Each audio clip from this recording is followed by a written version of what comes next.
Hello guys, మీలో ఎంతమందికి ఈ బొంబడాయిల పులుసు అంటే ఇష్టమో కామెంట్ చేయండి. అండ్ ఇష్టం లేని వాళ్ళు కూడా కామెంట్ చేయండి. నాకైతే చిన్నప్పుడు అస్సలు ఇష్టం లేకపోతుండే. అసలు ఈ కర్రీ చేసిందంటే ఆ రోజు టిఫిన్ బాక్స్లో మామిడికాయ పచ్చడైనా లేకపోతే ఎగ్తో ఇంకేమైనా చేసి పెట్టేది. కానీ సర్టన్ ఏజ్కి వచ్చినాక హెల్త్కి చాలా మంచిదని, బోన్స్కి మంచిదని తెలిసింది. సో అప్పటి నుంచి తినడం స్టార్ట్ చేసిన.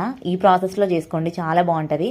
ఇప్పుడు ప్రాసెస్ చూద్దామా. ఫస్ట్ అయితే బొంబడాయిలు వేయించుకొని కడిగి పక్కన పెట్టుకోవాలి. ఆ తర్వాత ఆయిల్ వేసుకొని జీలకర్ర, ఆనియన్, కరివేపాకు, కొత్తిమీర వేసుకొని ఫ్రై చేసుకోవాలి. అది మంచిగా ఫ్రై అయిన తర్వాత అల్లం వెల్లుల్లి పేస్ట్, పసుపు వేసుకొని ఫ్రై అయిన తర్వాత టమాటోస్ ఆప్షనల్, వేసుకోవచ్చు వేసుకోవచ్చు. నేనైతే వేసుకున్నా 2. ఆ తర్వాత ఈ బొంబడాయిలు కూడా వేసుకోవాలి. బొంబడాయిలు వేసుకున్నాక కారం వేసుకోవాలి. కారం వేసిన క్లిప్ అయితే మిస్ అయింది. ఆ తర్వాత చింతపులుసు పోసుకోవాలి.